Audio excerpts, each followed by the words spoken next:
All right, so breaking news coming in. Former Minister of Climate and the Environment of Norway, Erik Solheim, has put out a social media statement praising Indian democracy, referring to a Norwegian journalist heckling at PM Modi during his visit and her questioning press freedom in India. Solheim slated, and I quote, maybe it's time to pause, maybe it's time to be a bit curious to the world's largest democracy. He further went on to highlight how 5 Indian states held elections merely a few weeks ago, and how the voter turnout in these states crossed the 90% mark, while Norway itself recorded a 62% turnout in the last local elections. Ending his statement, Solheim added that reality is that Indian democracy is both homegrown and extraordinarily successful. Ajay Jandyal, my colleague, joins us on the broadcast to talk more about this. Ajay, there seems to be some inward looking from the politicians in Norway about the kind of episode the Prime Minister had to deal with in front of this reporter. Pardon, please repeat the question. Ajay, it seems that Norwegian politicians have had to do some introspection after this terrible experience that the Indian contingent had in Oslo.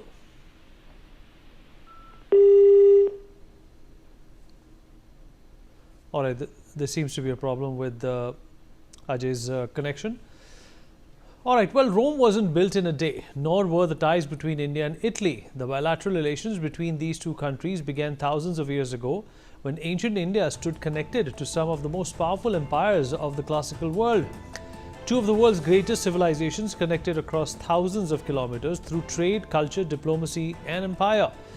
As Prime Minister Modi visits Italy and the iconic Colosseum, the spotlight is on a relationship that goes back more than 2,000 years ago. The fascinating story of ancient India and ancient Rome. Hello and welcome to another episode of NewsX Explained. My name is Vineet Malhotra, and today we take a close look at the extraordinary historic connection between ancient India and ancient Rome, a relationship built centuries before modern diplomacy, when the Indian Ocean and the Mediterranean Sea were linked through one of the world's most powerful trade networks. Today, when Prime Minister Modi visits Italy and walks through the Colosseum, it is not just a modern diplomatic visit. It is also a moment that symbolically reconnects two civilizations that have interacted for over 2,000 years.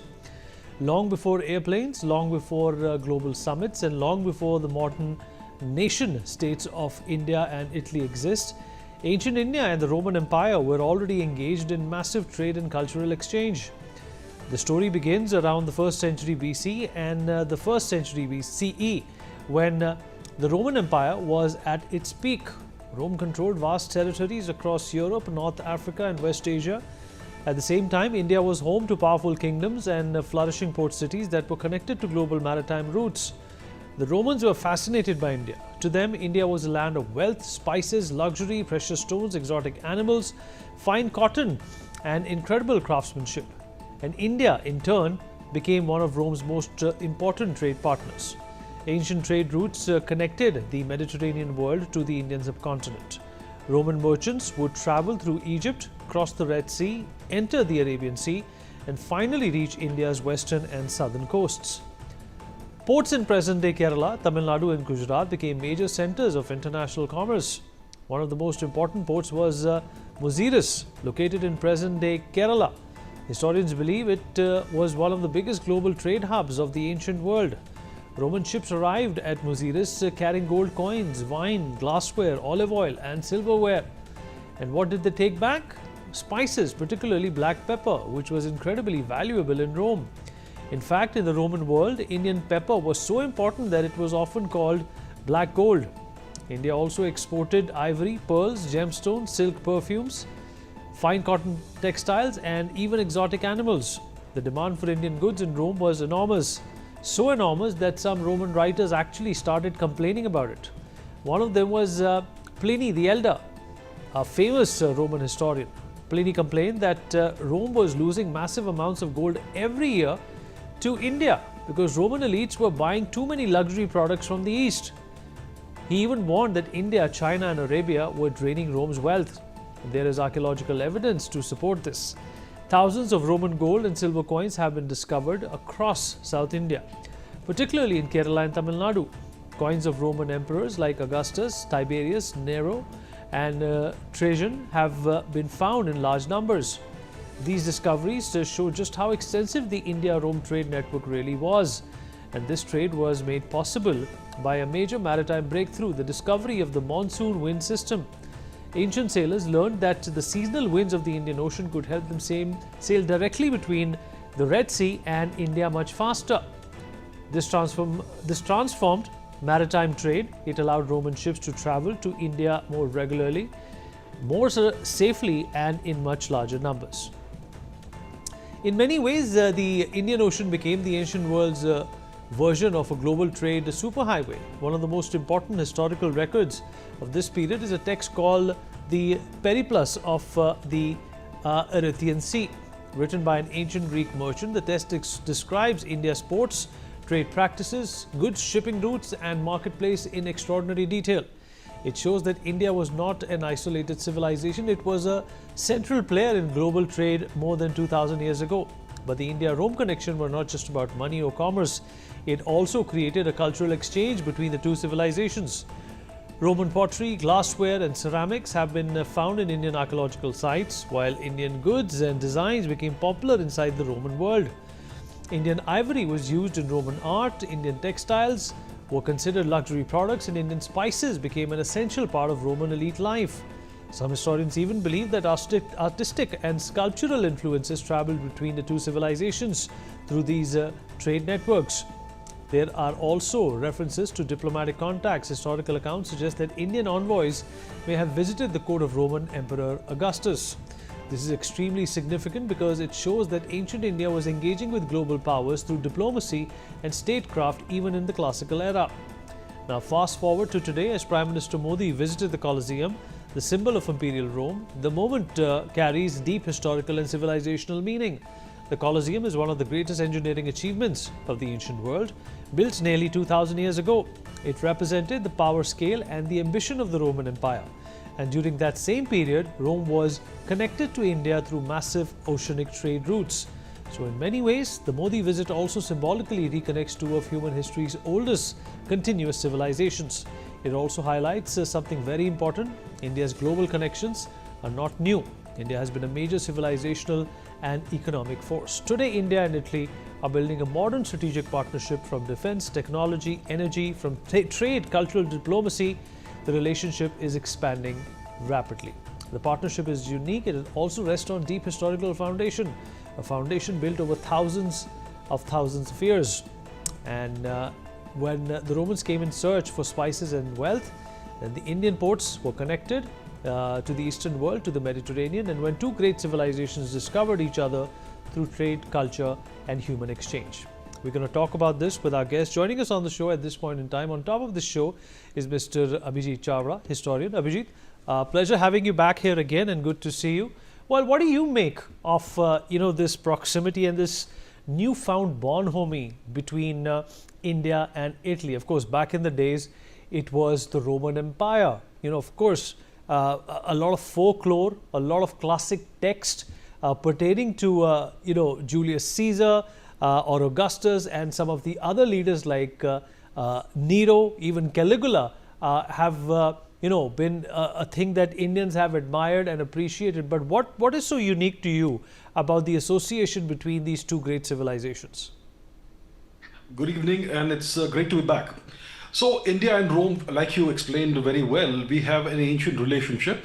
The Indian relationship with the Mediterranean world goes back 4, perhaps 5,000 years. And the India-Rome relationship crystallizes approximately around 30 BC, when the first Emperor Augustus conquers and annexes Egypt into the Roman Empire. So that's when India and Rome started, having these proper, robust trade relationship. India would export copious quantities of luxury items to Rome, and Rome would send back massive amounts of gold and silver to India. So we have to understand that at that time, India was the world's largest economy. India's economy dwarfed that of the Roman Empire at the peak of the Roman Empire. And India had so much that it had to offer to the world, unique items that came from nowhere else but India. And that's why India enjoyed this massive trade surplus with Rome. So we are now re-establishing excellent relations with the successor, let's say, of the Roman Empire, which is Italy. And that's a relationship that's very old. So for example, in 2024, India signed a defense agreement with Greece. So that is merely the re-establishment of defense relations between India and Greece after 2,327 years. So our history goes back these many years, it goes back centuries, it goes back millennia. So we had, like you explained, a very good relationship with Rome. We had diplomatic relations, but mostly it was a trade relationship. If you look at the map of the world and see where Roman coins are found, you will see that Roman coins are found in the Mediterranean region, in West Asia, which was occupied by Rome, and in the Indian subcontinent, not that much in China or Arabia. So India was the major trading partner of Rome. And you find these Roman coins and other artifacts not just in peninsular India, on the west coast, on the east coast, but also in northwestern India, which is currently the temporary nation of Pakistan and Gandhar. You find the coins over there, which means that you had various Indian empires that engaged in trade with Rome. You could say the remnants of the Mauryan Empire, then the Mahakshatrapas, the western satraps, then you have the great Kushan Empire that took Indian trade Eurasian wise into Central Asia and into Eurasia. Then we have the Gupta Empire. We also have various southern Indian kingdoms, both on both coasts, like you said, Kerala, Muziris, also lots of ports in present-day Tamil Nadu, where you find all these artifacts. So it's a very ancient, very robust relationship that we had with Rome, and it is fantastic to see that we are re-establishing very cordial, very warm, very friendly and mutually beneficial relations with Italy. I think Italy is a wonderful country. It has the legacy of a great empire, of a great culture. The motherland of the Roman culture was Greece, and with Greece also we have very ancient relations that predate our relations with Rome. So overall, it's fantastic to see this. And it's great to see the two leaders getting along so well. And one just hopes that we take this relationship forward and we see it reach from strength to strength. Abhijit, there was also mention in my opening monologue about how Indians also attended the court of Augustus. How would you describe India's outreach to the rest of the world during those days? Because obviously now at this point in time, India is still spreading a lot of Vasudev Kutumbakam. Do you think back then also India went out and sought friendships? India went out and sought friendships and good relations with everybody. We had excellent, robust relations with Mesopotamia, which is essentially our neighboring region, and Persia, which are our cousins ethnically, also with Egypt, also with the Mediterranean world. And like you said, we had embassies that went to the court of Augustus. We had probably a Pandyan king who sent an ambassador to Augustus. We also had other delegations that would come there, including gymnosophists, which means philosophers, right? And India went out and established these relationships as an extremely self-confident entity, as a civilizational entity. India was the largest economy in the world. It was essentially, if you look at it from the perspective of those days, India was the superpower. India was the major power in the world. Rome actually dwarfed India when it comes. India actually dwarfed Rome when it comes to the size of the economy. So India was very confident. India went out everywhere. We had great relations with everybody, and we need to take a few pages out of the books of history and conduct our diplomacy and geopolitics today along those lines. And Abhijit, what do you think of this relationship as it stands today? What do these two great nations have to give each other, in considering the fact that the civilizations are as ancient as ever, but in this modern day, with the Colosseum there and the Taj Mahal here, what can these two nations give each other? Well, Italy is a fully developed nation, a fully industrialized nation. It has many mature industries. It has arms industries. It has other industries. And India is a massive market. So Italy will certainly benefit from its trade relationship with India. We could also look into potentially a defense relationship. Maybe we can sell each other something or the other.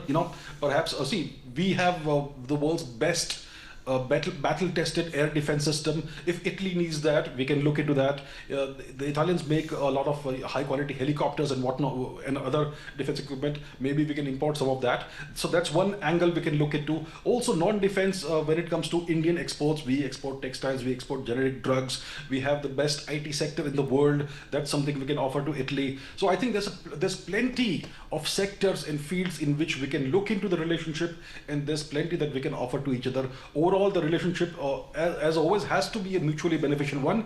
And now it's great to see that we are going along, in the relationship along those lines. Abhijit, I also want to get your opinion on some of these incidents that have happened in the last couple of days, especially that cartoon of the Prime Minister, which was put out by a Norwegian newspaper, calling him a snake charmer. Why do you think the West is still carrying these optics and images about us? Well, it's unfortunate, but it is not surprising. You see, when you are the hegemon for the past 500 years, the West is, you could say, Western Europe is one block, one entity overall, which considers itself to be the so-called Western civilization. And they have ruled the world and depredated the world over the past 5 centuries or so. And, they feel uncomfortable when older civilizations start emerging once again. Right? And that's why they try their best to put us down in the hope that this will dent our self-confidence. And a lot of this has to do with the relationship between India and the US as well. Because, Western Europe is essentially ruled or controlled by the United States. So the US approach towards India the past few years, 4 years or so, has not been very friendly ever since the special military operation began in 2022.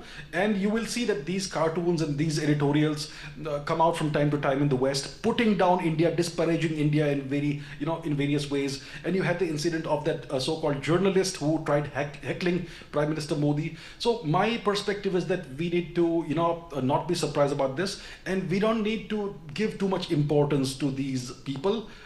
They don't really matter in the long run. At the end of the day, in the long term, who's going to remember the journalist? But people will remember Prime Minister Modi. So it's not that big of a deal. We should just laugh it off and brush it off. But it is no surprise that this is happening. Abhijit, always a pleasure speaking to you. Thank you so much for those insights. Also joining in on this conversation is Professor Anshu Joshi, International Affairs expert. Mr. Utpal Kaul, historian, also joins us on the show. Mr. Kaul, always a pleasure having you, sir. So what's your impression of these two great civilizations, coming back together in the way they have been, defined by the chemistry between Prime Minister Modi and Giorgia Meloni? This is obviously great optics, but according to you, does this translate to a lot of bilateral benefit on the ground? If you allow me, I want to speak 2 minutes about the Norway incident. Sure, sir.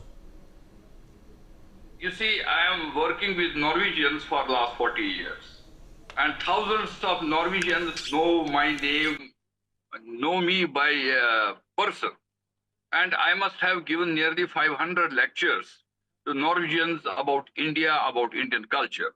And I tell you, how much Norwegians love, respect our Indian civilization, our culture, and they understand how much we are advanced in IT sector and how much we have progressed in the last 30 years, 40 years, and especially last 10 years. It's amazing. But there are some sections in Europe, in US, who always advertise at India that Indians are snake charmers. And we organize it sometimes school children coming from Europe to India and see how India is, how our culture, how our civilization is, how our schools are, how our hospitals are, and they are amazed. I was heading one delegation from Scandinavian country, Norway, Sweden, and Denmark. These were the 25 chairmen of different hospitals, and they were amazed to see the All India Institute of Medical Sciences and different hospitals in like Apollo, Max, and other hospitals in India, and especially in Delhi. I took them to Bangalore to see the Wipro and Infosys, and they were amazed. And the chairman of the hospital's board told me, if my mother will be ill, I will recommend her to go to India. And that is the way the most of the Norwegians, Scandinavians look at India. But there is a one lobby. They want to show the superiority of European superiority, and they have a false ego. And that was this so-called journalist. She had only 1,300 followers on X, and she got 3 million likes. And so we have our own bad mouth people here in India. They are very happy. And it was no question. She just cried. And so she got 2 minutes advertisement. And so I am not worried because I know Scandinavian people very closely, and I know how much they respect and have great idea about India. Coming to Italy, as you have discussed in a detail, and Abhijit also said about how we were closely associated for more than 3,000, 4,000 years back. And I tell you that after the Greece, or what we call Greek, it was the Rome. Rome was superpower in Europe for almost 1,000 years. So when they, as he said, when they annexed Egypt also, we started becoming very, very close. And there were, as Iqbal and others also mentioned, that the Roman civilization, the Greek civilization, Egyptian civilization, they have gone. But this Indian civilization is still there. We are active. And I have to tell you, we have to understand what India was. India at that time was India, Pakistan, Bangladesh, Afghanistan, up to Sri Lanka and up to Burma. And even a little bit of Central Asia you can put. It was a huge, one of the biggest countries, what we call as Indian subcontinent. So we had almost everything.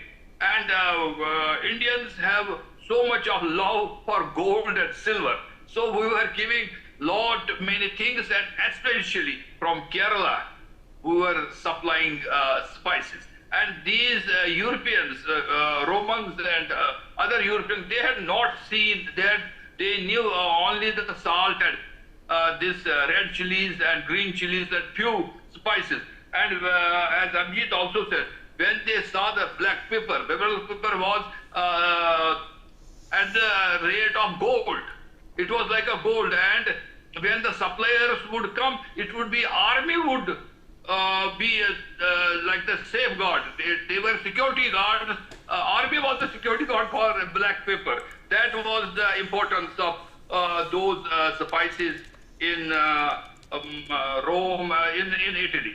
But I tell you, coming to now, we have very, very close relation with Italy, and I may tell you, there are hundreds of scholars who have studied Sanskrit, and they have written books on Bhagavad Gita. They have translated Vedas in Italy. They have translated even those Kashmir Shaivism. Even Raja Tarangni they have translated in Italian. So there is a lot of understanding of Indian culture and civilization, which is translated in Italian, and Italian scholars know about India. And Modi ji was presented with the series Right, of sir. So paintings. we have a paucity of time. I also want to get in Professor Anshu Joshi into this conversation. Professor Anshu, ma'am, what do you think of India's growing, evolving, going from strength to strength relationship with Italy, and also considering that both of these nations bring in a lot of pedigree from the past as well? Indeed, Vineet, first and foremost, thank you so much for having me on this show and giving me this opportunity to speak on this very relevant topic.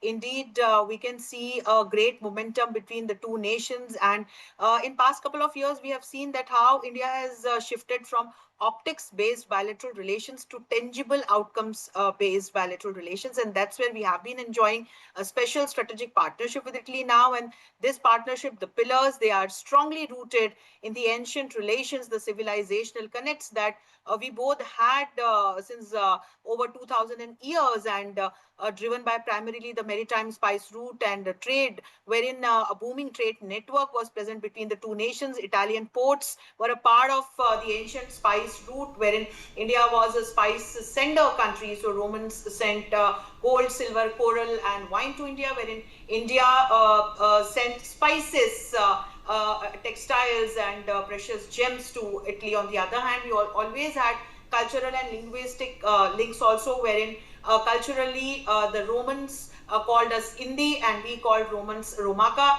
So there is a mention in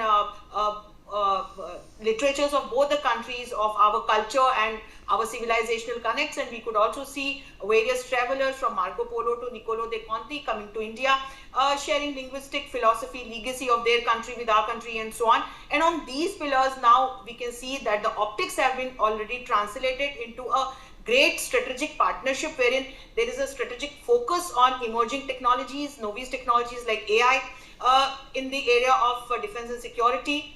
There is a joint action plan, strategic action plan that has been announced from 2025 to 2019. It's a blueprint to guide both the countries to collaborate in the area of defense, trade, space collaboration, and AI development. And then there is a dialogue also which has been started among the foreign ministers and their officials between the two nations. And then we can also see a great trade target that both the countries have taken. The trade has, bilateral trade now would be elevated from the present 14 billion euro to 25 billion euro by 2029, and it would be certainly helped by the present EU-India free trade agreement. So there is a synergy in the relations. We can see a great future. Fair enough. It's not about optics, Vineet. It's about the tangible outcomes that we are drawing. You're quite right. Thank you so much. Appreciate everybody who joined in.